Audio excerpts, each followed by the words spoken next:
Caracas, Venezuela.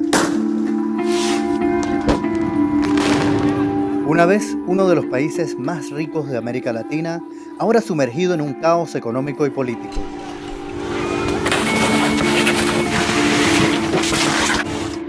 El país con las mayores reservas de petróleo en el mundo ahora se ve incapaz de alimentar a su gente. Aún si muero, valdrá la pena. ¿Por cuánto más seguirá esto? Somos un país con hambre.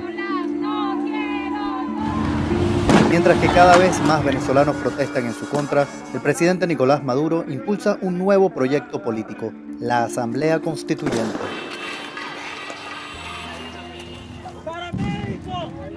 Pero muchos temen que una nueva constitución significaría el fin de la democracia y el inicio de un Estado totalitario. Ninguna constitución es intocable para siempre. Nosotros vamos a reducir la violencia.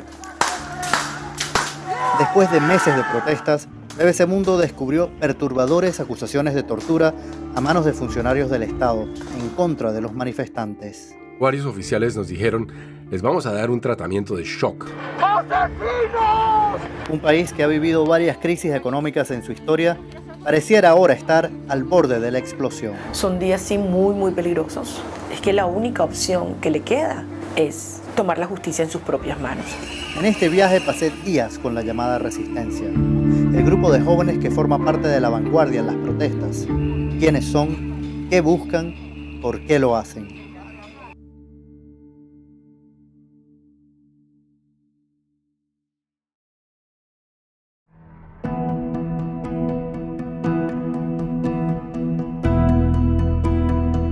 Como en cualquier ciudad latinoamericana, para encontrar a un manifestante siempre es buena idea ir a una universidad. Esta es la Universidad Central de Venezuela. Cuando yo estudiaba acá, protestábamos por el aumento del pasaje estudiantil. Hoy en día la situación es un tanto más desesperada. Los estudiantes de la Resistencia no suelen hablar con los medios fuera de las protestas, pero un grupo aceptó recibirme. Hemos resguardado sus identidades y cambiado sus voces por su propia protección.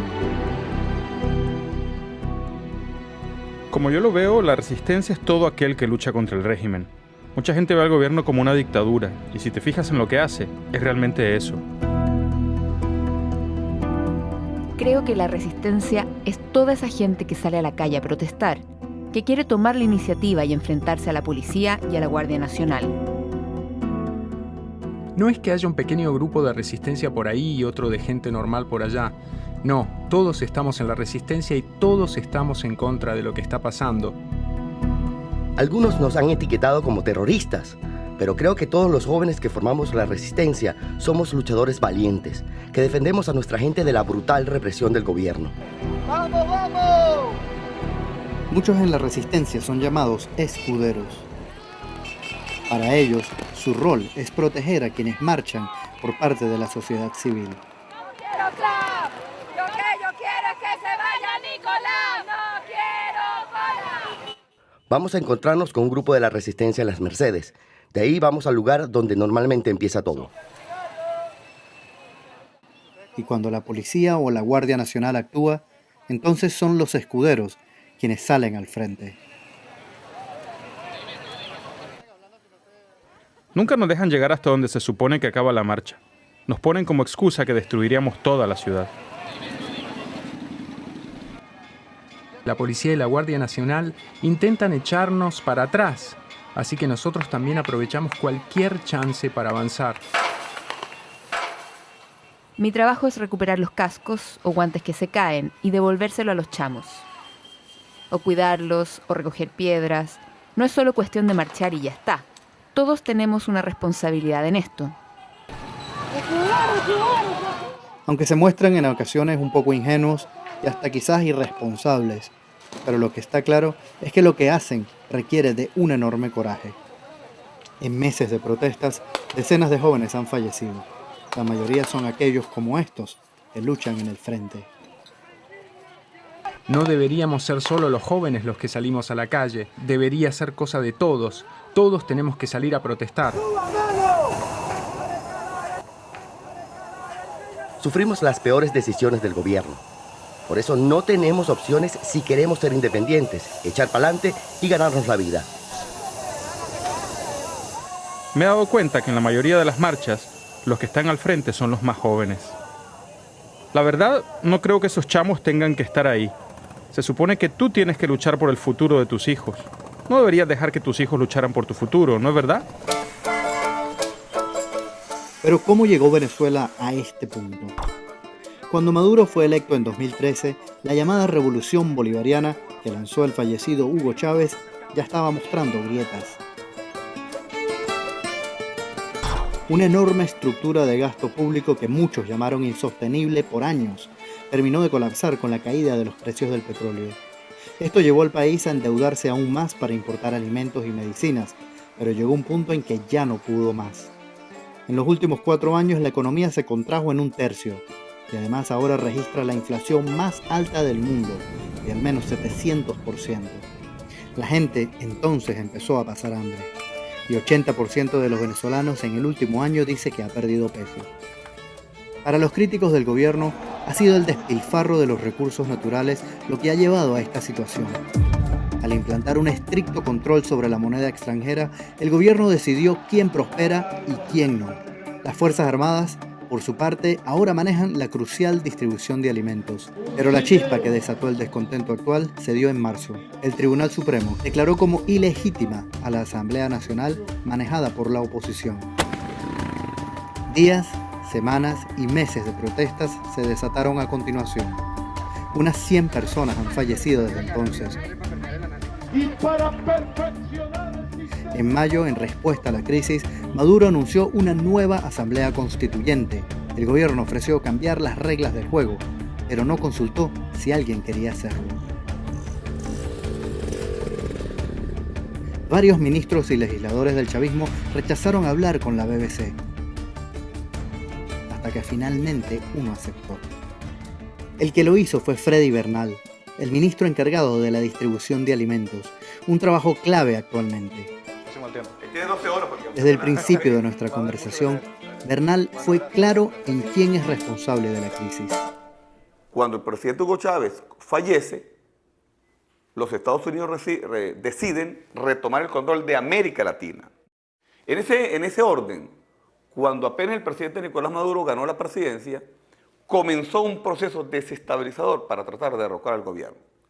El año pasado, la oposición dijo que en 6 meses salíamos del gobierno, que para julio el presidente Nicolás Maduro estaría derrocado.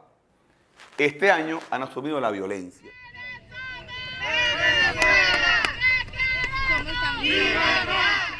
No hay una sola figura que represente a la oposición en Venezuela. De hecho, eso es parte de su problema histórico ante la fuerza del chavismo. Pero María Corina Machado es una de las personas que conforma la agrupación de partidos políticos que busca que Maduro adelante las elecciones. Estamos hablando de un país que tiene más del 80% de la población viviendo en pobreza, donde con un sueldo mínimo, que es casi el sueldo único, a la gente no le alcanza ni para el desayuno. En las calles de Venezuela hay hambre de comida, de medicinas, pero también hambre de libertad. Bloquearon el referendo revocatorio, desconocieron la Asamblea Nacional y ahora pretende imponer a la fuerza una nueva constitución. Esto en la práctica es demoler la república y esto en la práctica es presentarle al país solo 2 opciones, o sumisión o violencia.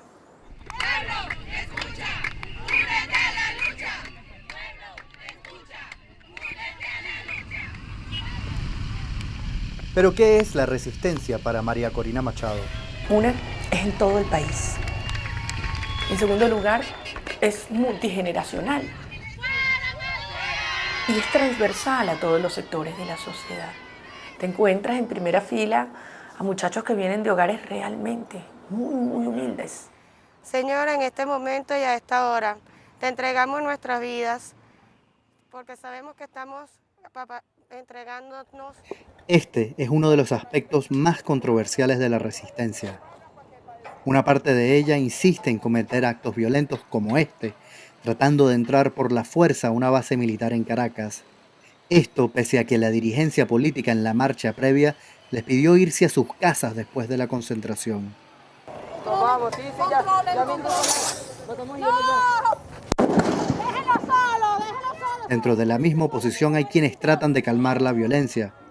Una es la señora María José, quien prácticamente se volvió una figura de culto tras pararse delante de una tanqueta en medio de una protesta en abril pasado. ¿Qué sentía cuando estaba enfrente de la tanqueta? Detenerla, que no avanzara, que no fueran a agredir a la gente, porque yo estuve como media hora, me lanzaron al agua con la ballena desde abajo y no sabía cómo hacerlo, cómo iba, o sea, si me iba a morir ahí ahogada, ¿no? ¡Retiren a sus grupos! La señora María José fue detenida por horas antes de ser dejada en libertad. Pese a esto, aún continúa formando parte de las manifestaciones en contra del gobierno. Siento como madre, consejera. Eso es lo que soy yo. No quiero que esos muchachos sigan cayendo presos ni muertos porque no hay necesidad de tanta sangre. Pero no permitimos que los muchachos vayan al frente y ya se sabe lo que va a venir. Y terminamos siempre en una confrontación. Un escenario de confrontación es algo que el gobierno dice que sabe cómo evitar.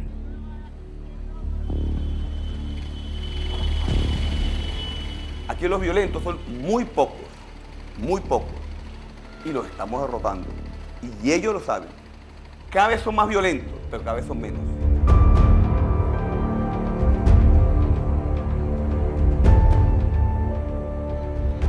Este es el conjunto residencial conocido como Los Verdes. Ha sido uno de los principales focos de protestas en Caracas desde abril. Vecinos de los edificios han puesto barricadas y se han enfrentado con la policía y la Guardia Nacional con frecuencia. Pero un día, las autoridades dijeron ya basta, después de acusar a algunos vecinos de haber usado armas de fuego.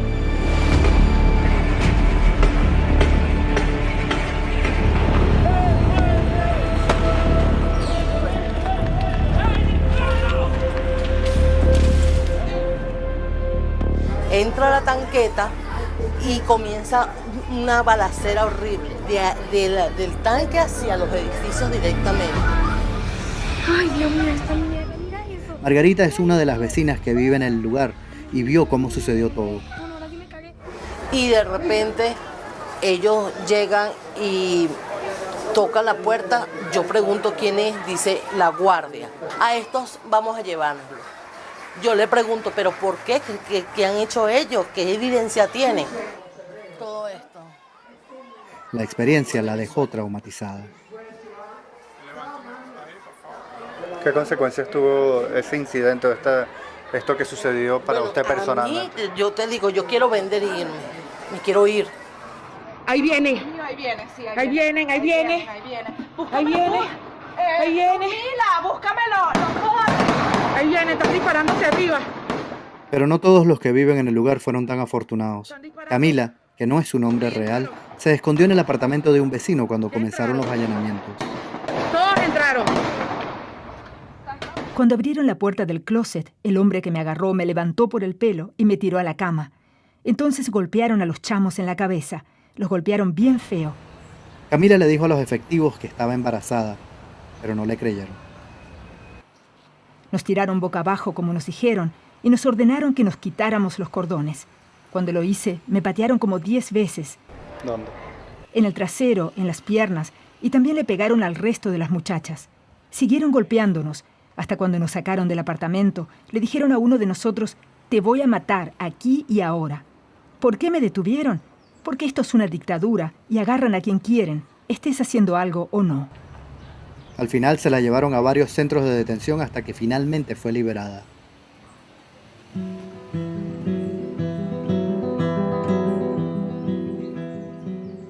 Simón no contó con la misma suerte. Detenido después de una manifestación, pasó semanas en prisión. Me agarraron por detrás. Deben haber sido unos 18 o 20 policías que vinieron por mí y a golpes y a patadas me montaron en una moto y me llevaron a la sede del Servicio Bolivariano de Inteligencia.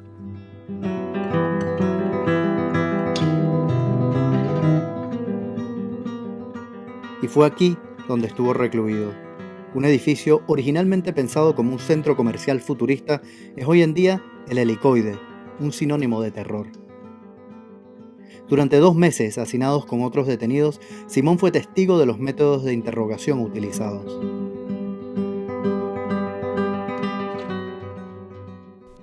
Uno volvió. Estaba todo asustado. No podía estar quieto y tenía una quemadura en las orejas. El otro muchacho tenía moretones por todo el cuerpo y se notaba que había recibido shocks eléctricos. Luego varios oficiales nos dijeron, les vamos a dar un tratamiento de shock. Vamos a agarrar esos dos y empaparlos toda la noche. Simón fue golpeado, pero no torturado. Pero aún después de que un juez emitiese una orden de liberación, los funcionarios de la policía política lo retuvieron por otro mes más. Y la experiencia no se le ha borrado de la mente. Por la noche estoy muy nervioso. Al mínimo ruido salto de la cama. Siento que no sé qué va a pasar. Sigo preocupado de que cualquier momento me van a tocar la puerta y me van a llevar de vuelta allá. El tema de los derechos humanos es algo que ha venido alarmando a los diferentes sectores en el país, incluyendo a la fiscal general de la Nación, Luisa Ortega Díaz, quien pasó en cuestión de semanas de ser una chavista férrea a criticar abiertamente al gobierno de Maduro. Porque aquí parece que todo el país es terrorista.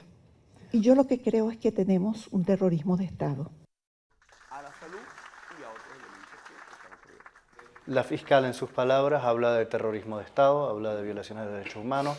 ¿Cuál es su visión respecto de eso? ¿Cuál es su respuesta a eso? Mira, han muerto, asesinados en las guarimbas, más de 100 personas, pero de ellos, casi 20 son guardias nacionales o policías que le disparan con bazucas improvisadas. Y yo digo, ¿y por qué la fiscal general de la Nación no se pronuncia sobre ello? Yo podría decir aquí con responsabilidad que la fiscal general de la Nación, Luisa Ortega Díaz, es responsable, por lo menos por omisión, de la importante cantidad de muertos que han ocurrido en las calles de Caracas. ¿Usted siente de alguna forma también que han fallado al no poder garantizar que no mueran estas personas, por ejemplo, como responsabilidad de garante de la seguridad y de la paz en el país? Aquí, nuestra fuerza pública va desarmada, solo con escudos, protección y escopetas de perdigones plásticos y gases lacrimógenos. Porque para nosotros es fundamental el respeto irrestricto a los derechos humanos. Pero cuando yo asumo eso como gobierno, tengo que decir que en 30 días han habido más de 100 muertos. El gobierno tiene los responsables de 11 muertos, pero los otros 90 y pico muertos son responsabilidad estricta de el llamado a la violencia de Julio Borges, presidente de la Asamblea Nacional, de Frei Guevara, representante de un partido que se llama Voluntad Popular, y por supuesto de la señora Luisa Ortega Díaz. Pese a esto, la fiscal ha acusado al gobierno reiteradamente de utilizar incorrectamente las armas de control de multitudes. Muchos de los muertos y heridos son el resultado de ello. Pero Bernal no cree que la actual ola de protestas llevará a desestabilizar más al gobierno. La paz es el principal objetivo de este gobierno y esa paz la vamos a consolidar. Aquí, a pesar de que el gobierno de Estados Unidos quiera derrocarnos, Venezuela no va a ser Siria, Venezuela no va a ser Libia, Venezuela no va a ser Irak. Para María Corina Machado, sin embargo, el fin sí puede estar cerca. Que el fin del chavismo va a ser posterior a la salida de Maduro. Creo que hay un sector democrático que estuvo afecto a estas ideas que va a reconstruirse y reagruparse con vocación democrática, pero dejando a un lado, aspiro yo, la dimensión criminal, militarista y autoritaria que este régimen acarrió desde el primer día. Maduro ya ha dejado muy claro cuál es el poder que aspira a través de la nueva Constitución, sobre todo lo que espera hacer con los políticos de la oposición. Solo estoy esperando que llegue la constituyente. Ya tiene su nombre, la celda, para donde va este terrorista.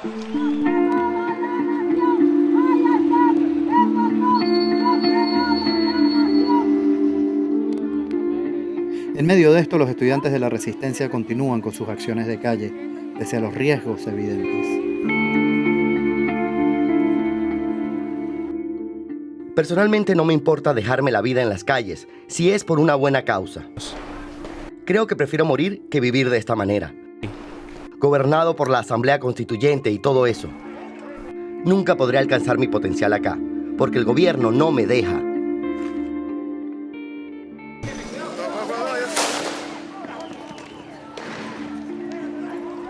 Personalmente tengo miedo, me asusta morir. Tengo miedo de ver otra persona morir, de estar cerca cuando eso pase. En el fondo, se supone que luchamos por vivir mejor en Venezuela. Cuando estás escudándote y ellos disparan perdigones, el impacto te deja sordo, te deja los oídos pitando. Siempre hay el riesgo de que por querer ver lo que pasa más adelante, un perdigón atraviese el escudo y te dé en el ojo. Puede que pierdas tu ojo o que te mate.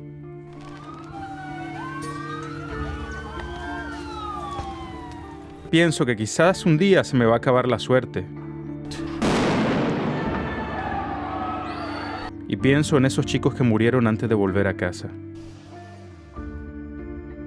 Cada vez que vuelvo de las protestas me digo a mí mismo que es un regalo, porque muchos de mis compañeros no lo consiguieron. Quizás están muertos o bajo arresto y saben que quizás no lo suelten.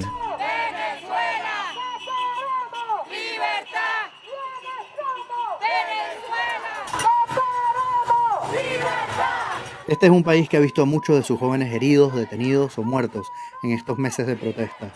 Y sea quien sea que lidere esta nación, esta será una herida que permanecerá por mucho tiempo abierta.